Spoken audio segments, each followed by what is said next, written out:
Educational ASMR.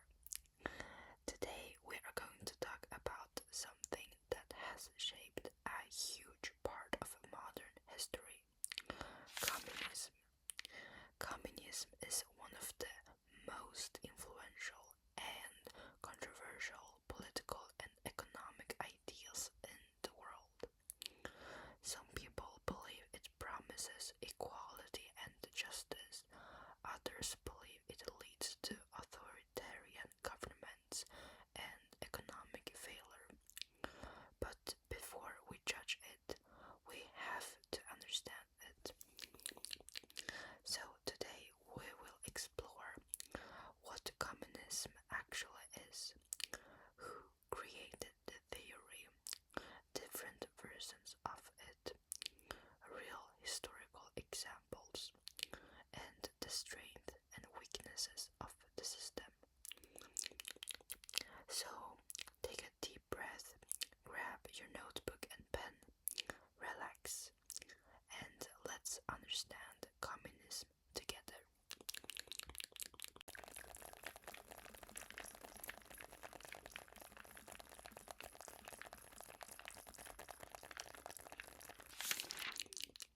So, what is communism? At its core, communism is both a political ideology and an economic system. Its main idea is very simple.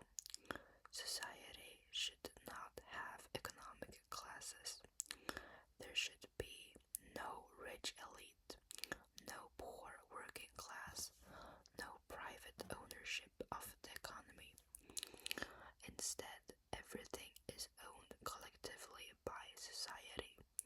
Factories, land, natural resources, major businesses. The idea is that everyone contributes according to their ability and receives according to their needs.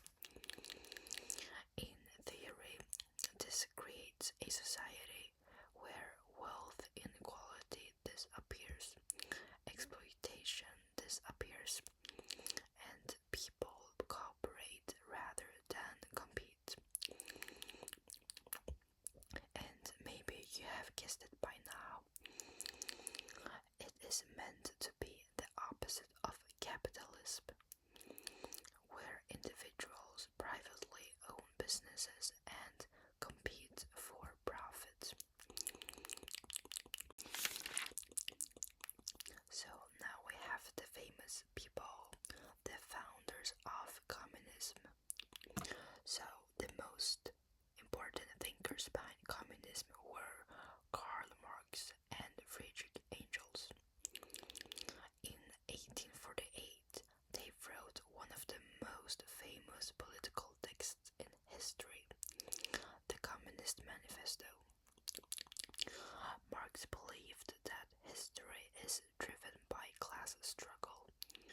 According to him, society had always been divided between the ruling class, who own resources, the working class, who sell their labor.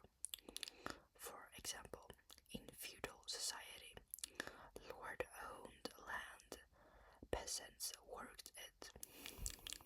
In capitalism, capitalists own factories, workers sell labor for wages. Marx believed capitalism would eventually collapse because it creates extreme inequality and worker exploitation.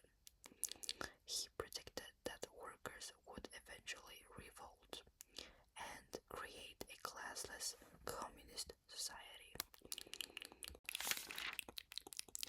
And now, historical materialism. One of Marx's key theories is called historical materialism. This theory argues that economic systems shape society. In other words, the way a society produces goods determines its politics, its culture, its laws. For example, feudal economies created feudal governments. Industrial capitalism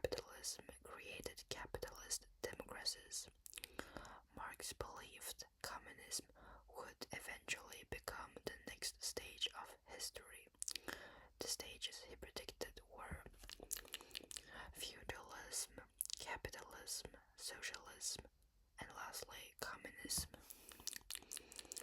Socialism was meant to be a transition stage where the state controls the economy before a fully classless society emerges.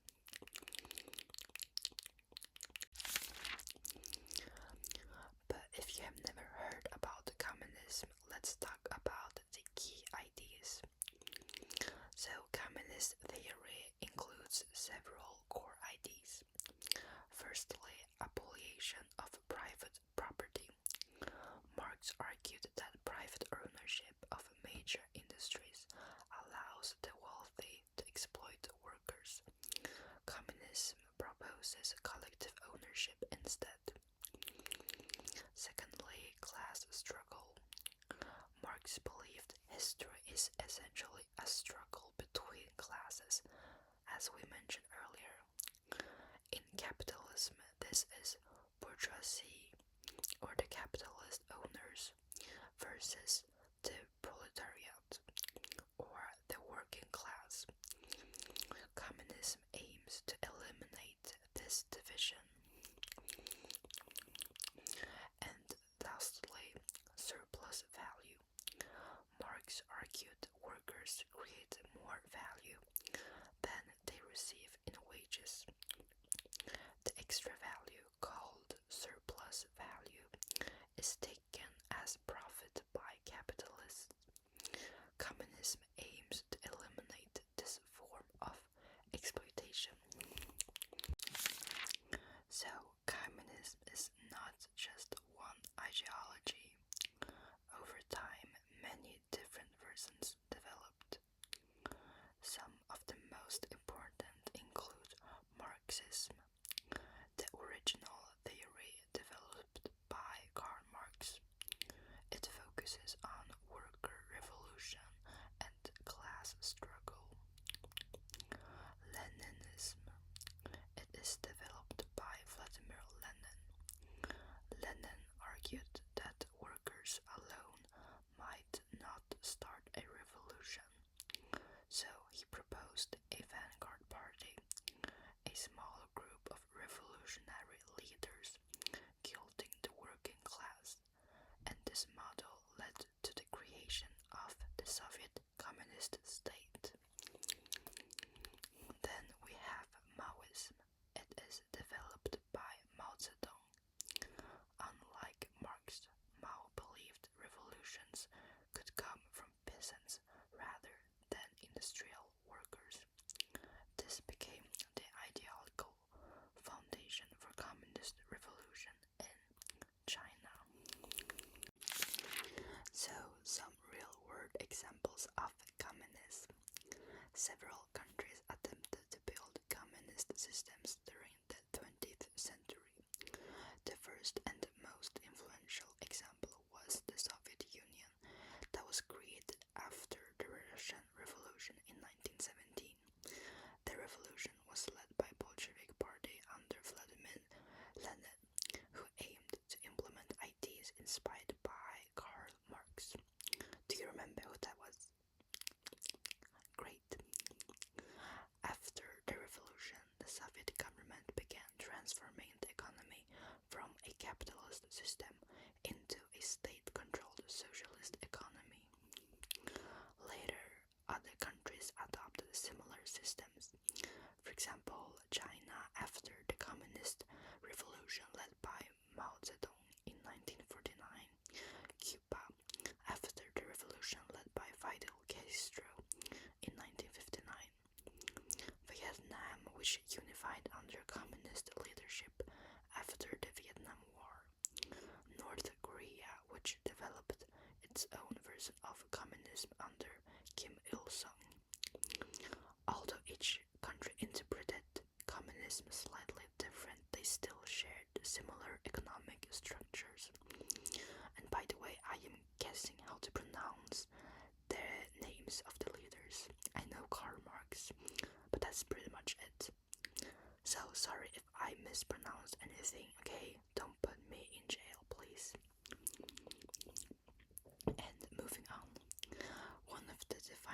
features of communist economies was central planning. Instead of letting supply and demand in markets decide what businesses should produce, the government created national economic plans. If you don't know what supply and demand is in the market, I recommend you to watch this video. So, for example, in the Soviet Union, the state planning agency called Gosplan would design 5-year plans that set production targets for the entire economy. And these plans determined how much steel factories should produce, how much grain farms should grow, how many houses should be built, how resources should be distributed across regions. The idea behind central planning was to coordinate the economy for the benefit of society rather than leaving it to profit-driven markets. So you could basically see it as a very manipulative person who controls your entire life. Kind of okay, take it with a grain of salt. I'm kidding. And another key feature was state ownership of major industries. Under communism, the government typically owned factories, mines, railways, banks, large farms. For example, in the Soviet Union, many farms were organized into collective farms, where groups of farmers worked land owned by the state. In China, similar collectivization occurred during the late 1950s. The goal was to eliminate private ownerships of productive resources so that wealth would be shared across society. If you have ever read Animal Farm, did the collective farms make you think about the book Animal Farm? Because it sounds pretty much similar. I'm currently reading it right now, so I don't know how it ends, but I think it has some, it's mirroring real life. I mean, the book is mirroring real life, but I don't know. Don't spoil anything in the comments, please. And for the political structure, communist countries also tended to develop one-party political systems.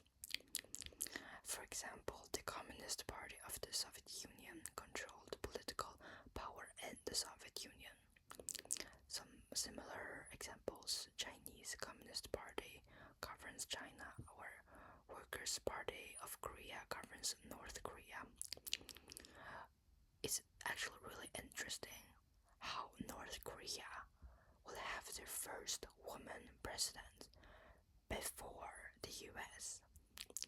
But I mean, if we look at the mess in the US right now, I don't think they're moving forward. They're kind of going backwards right now, but I don't know. I don't know how he does that, how he has that many supporters. I mean, it's weird to think about it. You have to be amazing somehow. You have to be amazing at convincing people, amazing at making people love you, because wow, bro, his supporters are loyal, and if I can say it, weirdly stupid. But I don't know, people have the right to express their thoughts, so I guess that's what they are doing. And just let's go back to communism, please. No more Yap. So, despite many criticism of communism, some communist systems achieved notable successes. For example, the Soviet Union industrialized extremely rapidly between the 1920s and the 1960s. Within a few decades, it became one of the world's leading industrial and military powers. The Soviet Union also achieved major scientific milestones, such as launching Sputnik 1, which is the first artificial satellite in 1957. And in China, they dramatically increased literacy rates and life expectancy during the 20th century. In Cuba, the government built a universal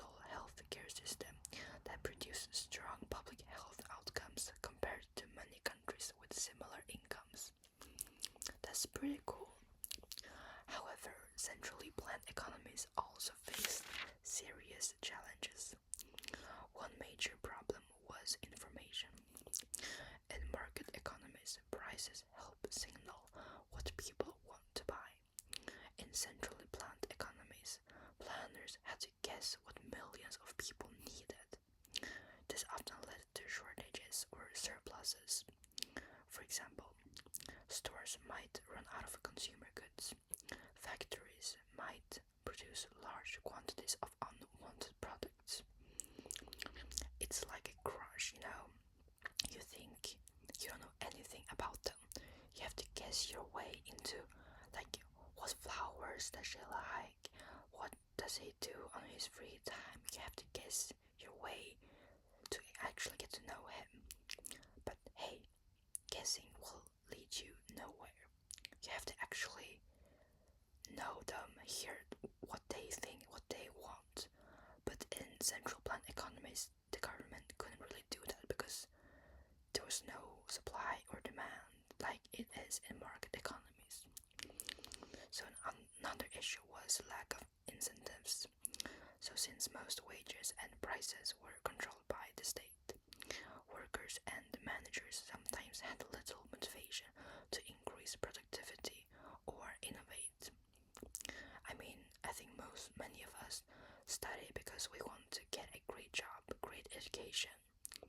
If we look at the people who wants to become doctors, I think none of them would want to work that much, that many hours, study that much if the income, if the wage was low, as like really low. I don't want to discriminate any other jobs, but a low wage job, would they still want to become a doctor?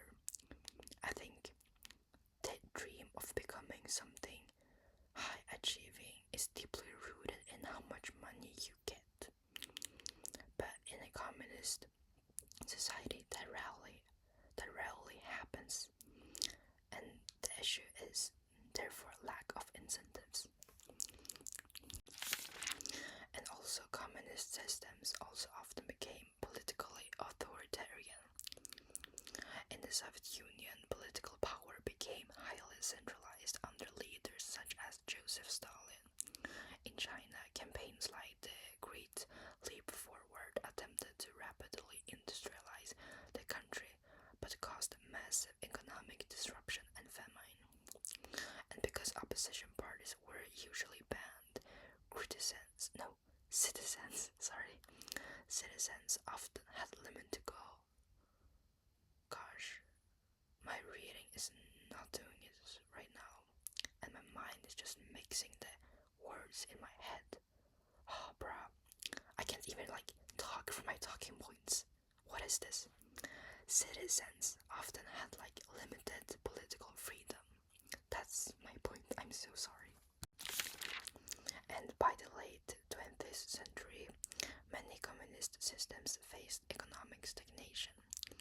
The Soviet Union eventually collapsed in 1991 and ending the Cold War.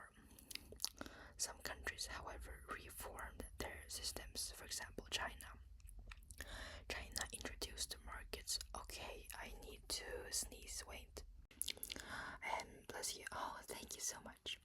So China introduced market reforms starting in 1978, while still remaining under communist political leadership. Today, China operates a hybrid system, sometimes described as socialism with Chinese characteristics, combining state control with market elements.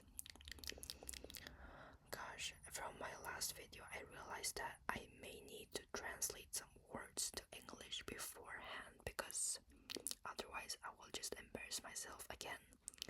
I'm still thinking about the fact that I said passed away. What if I said that in class to my English teacher? She would just death glare at me what are you saying, girl? But anyways, English is not my first language, so whatever happens, happens, okay? So my last point is why communism still matters today. So even though many communist states collapsed, communist ideas still influence modern politics. For example, debates about wealth inequality, workers' rights, universal healthcare, public ownership often draw from ideas originally discussed by Karl Marx. And in that sense, communism continues to shape political debate, even in capitalist societies. So, in conclusion, what is communism? Well, at its heart, it is a vision of a society without economic classes, without exploitation, and without extreme inequality. But in practice, attempts to build communist systems have produced mixed results. I almost said mixed signals, bruh. And some achievements and some serious failures. That's the result. Understanding communism is important, not because we must support it. No, you don't have to. But because it shaped the politics, economies, and conflicts of the modern world. And it still influences debates about fairness, power, and how societies should organize their economies. So, thank you so much for listening and watching this video. I hope you enjoyed it. And if you like this video, please like and subscribe and comment something nice. If you want to comment something mean, don't do it. Someone commented at my last video that my video was unwatchable because I did mouth sounds. And if you think that, I'm so sorry, but just comment something nice, please. I'm still a human with feelings and I love doing ASMR, so maybe go to another YouTuber. But I think I did pretty much good in this video. It wasn't that much of yap or mistakes that I usually do, or am I just glazing myself? But hey, we gotta glaze ourselves sometimes, because who else will? My math or English teacher won't, so. But thank you so much, and if you have any ideas or any video, any, what's it called, wants for the next video, please comment down below and I will put that on my list. So thank you so much for watching again. I'll see you in the next video.